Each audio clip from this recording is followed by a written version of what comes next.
Coba deh Anda yang lagi dengerin bayangkan sebuah situasi nih. Oke, situasi kayak gimana tuh? Jadi Anda lagi berdiri di depan sebuah rumah yang gede banget, megah luar biasa. Megah dari luar ya? Iya, dari luar kelihatan sempurna banget, catnya cerah, halamannya super luas, rumputnya dipotong presisi banget, pilar-pilarnya kokoh lah, pokoknya kayak istana Eropa gitu. Pasti siapapun yang lewat mikir, wow, ini bangunan yang sukses dan kuat banget. Nah, betul. Tapi terus Anda diundang masuk nih ke dalam. Dan pas nyampe di ruang tamu yang mewah itu, Anda malah ngelihat pemandangan yang super janggal dan kontradiktif. Wah, ada apa emang yang di dalam? Ada puluhan ember plastik warna-warni berjejer di atas karpet mahal gitu. Ember-ember ini tuh nampung air dari atap yang bocor di mana-mana. Airnya netes terus-menerus. Berarti bocornya parah dong ya? Parah banget. Dan yang bikin kaget, penghuninya tuh pada sibuk lari sana-sini, ada yang ngepel lantai, ganti ember yang penuh, meras air, pokoknya sebuah rutinitas capek yang kayaknya udah mereka lakuin bertahun-tahun. Dan ya, kalau Anda perhatian lebih teliti lagi, hal yang paling aneh dari situasi itu sebenarnya bukan di kebocorannya loh. Gimana maksudnya? Apanya yang lebih aneh? Ya, fakta bahwa nggak ada satupun dari penghuni rumah itu yang kelihatan panik. Mereka nggak teriak marah-marah, mereka nggak nyari nomor telepon tukang buat ya buru-buru benerin atapnya. Oh wow, iya juga ya. Jadi mereka cuma diem aja. Mereka cuma ya beradaptasi aja sama ember-ember itu. Menjadikan kebocoran itu sebagai bagian dari rutinitas hidup mereka yang normal. Persis banget nah pemandangan janggal itulah yang bakal jadi pondasi penelusuran mendalam kita kali ini. Hari ini kita bakal ngebahas sumber dari sebuah buku yang sungguh bakal ngubah cara pandang Anda. Betul, buku ini judulnya Negara Salah Desain. Iya, negara salah desain. Dan kita bakal ngebedah argumen-argumen utamanya. Poin intinya tuh gini, sebuah realita ironis. Gimana kalau kebanggaan terbesar kita sebagai bangsa, yaitu kesabaran dan kesediaan kita buat gotong royong, justru jadi alasan kenapa sistem negara kita tetap rusak. Itu premis yang tajam banget sih. Misi kita di obrolan ini adalah buat membongkar anatomi dari masalah-masalah sistemik itu. Kayak birokrasi yang ribet gitu ya. Nah iya, kenapa birokrasi berbelit, fasilitas publik yang jelek, atau ketidakadilan itu terus aja berulang kayak kaset rusak.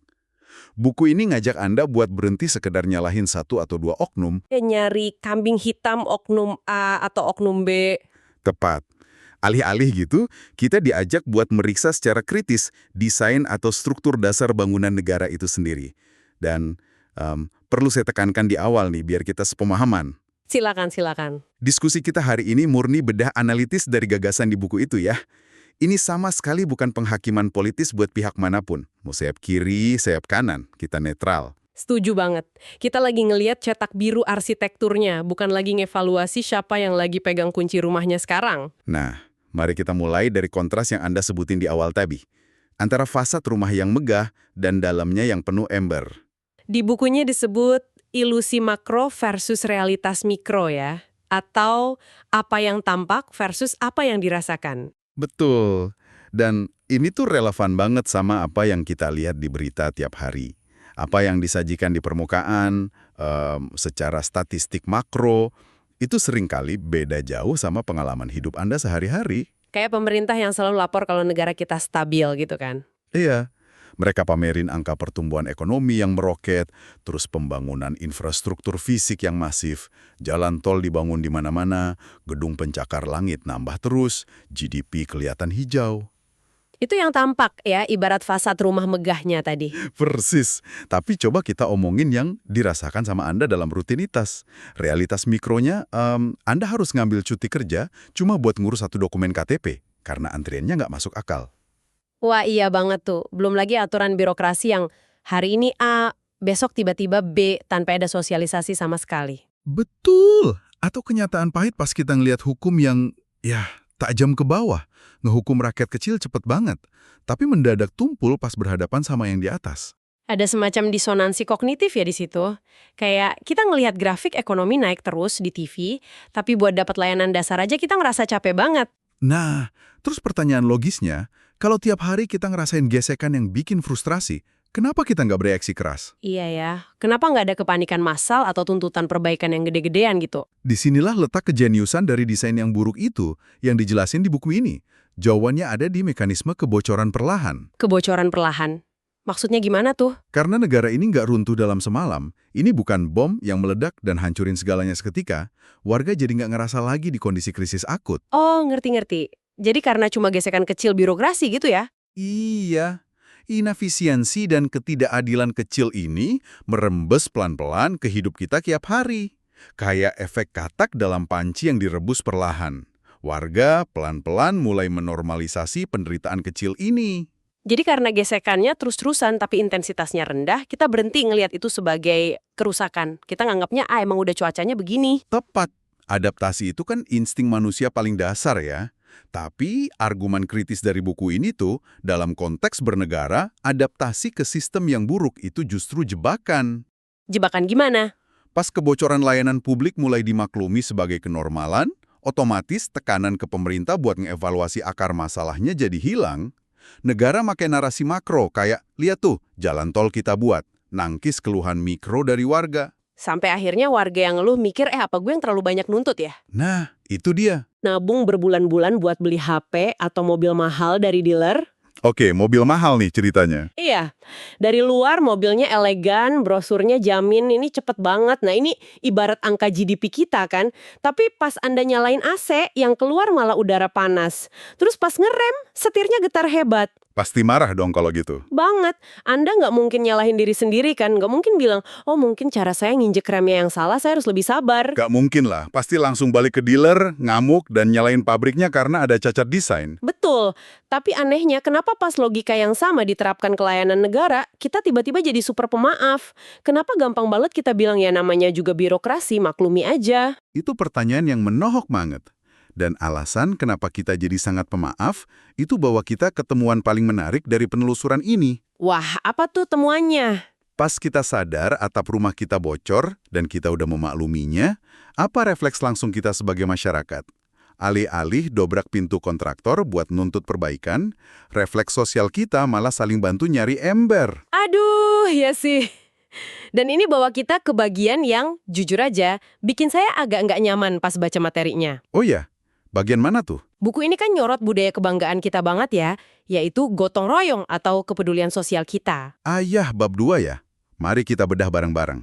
Buku ini memetakan fenomena yang disebut siklus tambal sulam. Coba perhatiin timeline media sosial Anda deh. Sering banget kan ada warga sakit parah yang viral? Aturannya banyak lubang, nggak ramah pengguna. Terus apa yang terjadi? Kurang dari 24 jam, langsung ada galang dana online. Masyarakat sipil, artis, mahasiswa, pekerja, semuanya nyumbang uang. Ratusan juta terkumpul cepet banget ya. Iya, pasiennya akhirnya bisa dioperasi. Terus contoh lain nih, jembatan desa ambruk. Anak-anak harus nyebrang sungai, bahaya buat sekolah.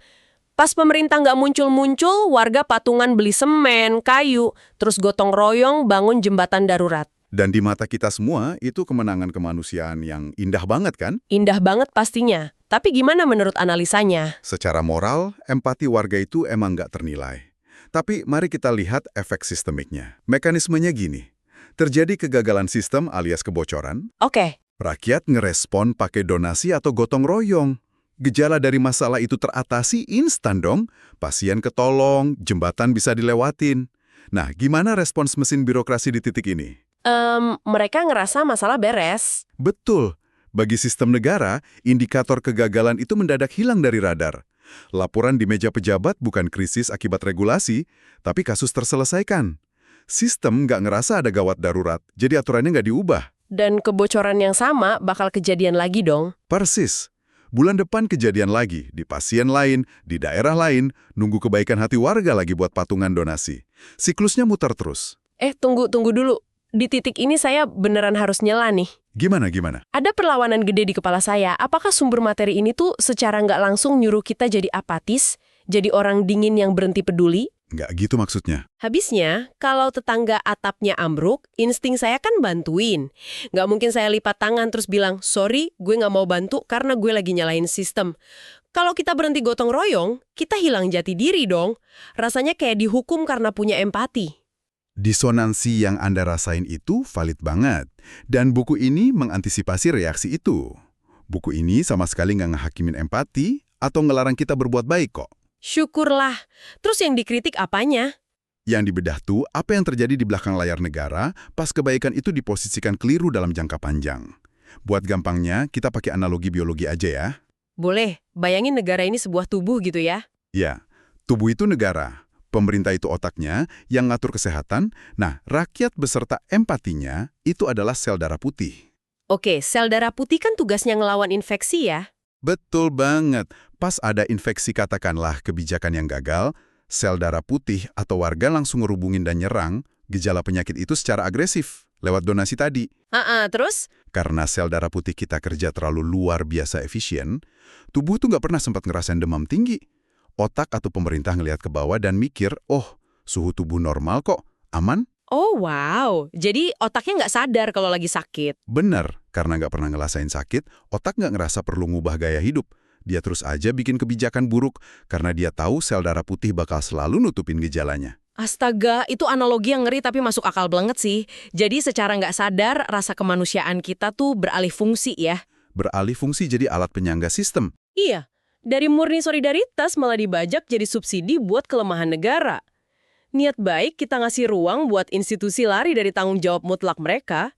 Kita sibuk nambal gejala, terus lupa nuntut perbaikan akar masalahnya karena udah puas abis donasi.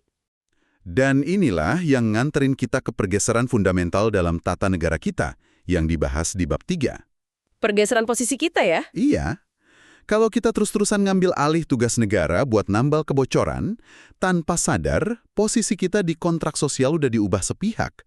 Dari yang harusnya pemilik rumah, diturunin jadi sekedar tukang darurat. Nah, mari kita perjelas konsep kontrak sosial ini buat Anda yang lagi dengerin, karena ini nyangkut uang kita semua.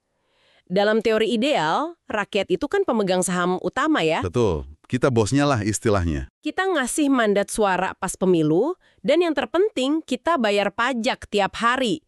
Imbalannya, negara wajib mengelola pajak itu buat ngasih layanan tanpa cacat dan keadilan. Tapi apa yang terjadi di realitas negara salah desain ini? Kontraknya asimetris banget. Kewajiban rakyat buat patuh itu absolut dan dipaksa. Contohnya pajak itu ya. Iya, kalau Anda telat bayar pajak, negara bakal cepat banget datang bawa sanksi, denda, atau blokir rekening. Anda nggak bisa bilang, aduh saya lagi sibuk nih, ketaatan Anda tuh harga mati. Tapi coba puter logikanya, pas negara yang gagal menuhin janjinya, misal jalanan berlubang bertahun-tahun sampai ngerusak motor Anda, atau data pribadi bocor dari server pemerintah karena keamanannya amatir banget. Mana sanksi buat negaranya? Nggak ada kan? Bener banget. Kenapa nggak ada denda otomatis dari pemerintah ke warga? Bahasanya malah berubah jadi, oh mohon pengertiannya ya, anggarannya terbatas, mari kita bersabar. Ketidakseimbangan itulah poin utamanya. Desain sistem kita saat ini emang dirancang buat mengisolasi pembuat kebijakan dari konsekuensi buruk akibat rancangan mereka sendiri. Mereka mengeksternalisasi biaya kegagalan itu langsung ke pundak warganya. Bisa kasih contoh konkret nggak gimana eksternalisasi biaya ini kejadian di lapangan? Biar makin kebayang nih. Boleh. Coba bayangin seorang pelaku UMKM. Pemerintah bikin aturan perizinan baru yang kacau balau. Portal online-nya sering down, aturannya tumpang tindih antara pusat dan daerah. Sering banget kan dengar keluhan UMKM soal ini? Nah, siapa yang nanggung biaya dari desain regulasi jelek ini? Apa birokratnya potong gaji? Ya jelas enggak lah. Yang nanggung ia si pengusaha UMKM. Mereka hilang waktu berminggu-minggu, harus bayar calo atau pihak ketiga buat ngurus dokumen, stres, hilang potensi pendapatan. Wah, iya juga ya. Warga dipaksa kerja ekstra keras mental dan finansial cuma buat nyesuaiin diri sama sistem yang kacau. Analogi rumah tadi masuk lagi nih. Kayak pemilik rumah disuruh ngepel lantai semalaman karena kontraktornya salah masang genteng. Dan lucunya, di akhir bulan si pemilik tetap wajib bayar penuh gaji kontraktor itu tanpa boleh protes. Ironis banget asli. Kita bayar buat nyewa pihak profesional, tapi kita yang ngelakuin kerja kotornya. Terus pertanyaan gede yang mengganjal di kepala saya tuh, kenapa kita mau-maunya nerima nasib ini? Kenapa jutaan orang cerdas diam aja ya? Iya, kenapa kita biarin diri kita ada di posisi tukang darurat yang dieksploitasi ini selama puluhan tahun tanpa perlawanan yang berarti? Jawabannya karena kita udah dikondisikan secara psikologis. Dan ini lapisan terakhir dari argumen buku ini. Dikondisikan gimana? Sebuah sistem yang punya cacat struktural itu nggak selalu butuh kekerasan bersenjata buat maksa warganya patuh. Ada metode yang jauh lebih murah dan efektif, yaitu manipulasi narasi sejarah dan moralitas. Oh, wow, dibungkus narasi gitu ya. Betul. Sistem ini ngebungkus kegagalan layanannya pakai kertas kado yang tulisannya pengorbanan untuk negara. Ah, ini ngingetin saya sama pelajaran zaman sekolah dulu. Narasi soal ketangguhan dan kesabaran. Persis. Pas infrastruktur hancur, kita kan nggak diajarin buat nanya kemana uang pajaknya. Iya, kita malah disuguhi narasi kalau penderitaan kita lewat jalan berlumpur itu adalah bentuk ketangguhan sebagai warga sejati. Kita didorong buat bangga karena bisa bertahan di kondisi serba terbatas. Disuruh maklum demi stabilitas dan masa depan yang katanya bakal lebih baik besok. Benar. Dan pas penderitaan struktural itu berhasil dinormalisasi, bahkan dianggap kebajikan moral, kayak kesabaran tadi, sistem yang rusak dapat perlindungan paling kuat ya. Mereka sembunyi di balik ketangguhan Anda. Negara pelan-pelan mengukur sejauh mana mereka bisa mengabaikan kewajiban dengan batokan batas maksimal kesabaran warga. Makanya buku ini ngasih peringatan keras kan, berhenti merasa tersanjung kalau dilabeli rakyat paling sabar di dunia. Ya, atau masyarakat yang paling tangguh dan pemaaf. Karena pujian itu sebenarnya manipulatif banget. Kalau diterjemahin harfiah, pujian itu artinya terima kasih udah mau nanggung akibat dari kebijakan kacau kami secara diam-diam tanpa nuntut tanggung jawab, gitu kan? Ya, desain bangunannya nggak bakal pernah diperbaiki. Nggak ada urgensi. Wah, ini perdebatan dan pembedahan ide yang intens banget sih. Bikin kita harus ngalibrasi ulang cara pandang kita. Pastinya. Oke, mari kita simpulin temuan kuncinya buat Anda yang dengerin. Berdasarkan buku Negara Salah Desain ini, mulai besok kalau Anda lihat antrian panjang, aturan hukum yang nggak adil, atau inefisiensi, jangan cuma ngelihat itu sebagai nasib buruk. Jangan juga mikir itu cuma salah pegawai yang kebetulan piket hari itu ya. Betul, lihatlah itu sebagai manifestasi dari cacat desain sistem yang sejak awal emang nempatin Anda sebagai peredam benturannya. Terus soal empati tadi gimana? Nah, empati dan kebaikan hati Anda itu harta terbesar. Tapi, jadilah cerdas dalam berempati. Jangan biarin itu dimanfaatin cuma jadi plester murahan nutupin fondasi negara yang membusuk. Bantulah sesama, ambil ember pas bocor. Iya, ambil embernya. Tapi pas lantainya udah kering, Anda harus berbaik dan nuntut kontraktornya ganti atap secara permanen. Ingat, Anda tuh pemegang saham, pemilik sah rumah ini, bukan sekedar tukang darurat tanpa bayaran. Ringkasan yang kuat banget, dan sebagai penutup, kalau kita tarik benang merah dari awal, penelusuran ini tuh ninggalin satu pertanyaan yang lumayan bikin gak nyaman buat direnungin. Apa tuh pertanyaannya? Kalau kita sepakat, struktur ini salah desain, dan cuma bertahan karena disubsidi kebaikan serta kesabaran warganya, apakah mungkin definisi yang diajarin ke kita sejak kecil tentang jadi warga negara yang baik, yang selalu patuh, gak banyak nuntut, rela berkorban dalam diam? Iya. Apakah justru doktrin warga yang baik itulah senjata utama yang ngunci kita dan mencegah negara ini buat benar-benar maju? Merinding sih dengar pertanyaannya. Benar-benar menuntut kontemplasi dari kita semua tentang siapa kita di ekosistem negara ini. Terima kasih udah ngebahas ini bareng kita. Bawa pemikiran itu, diskusikan sama teman Anda, dan sampai jumpa di obrolan kita berikutnya.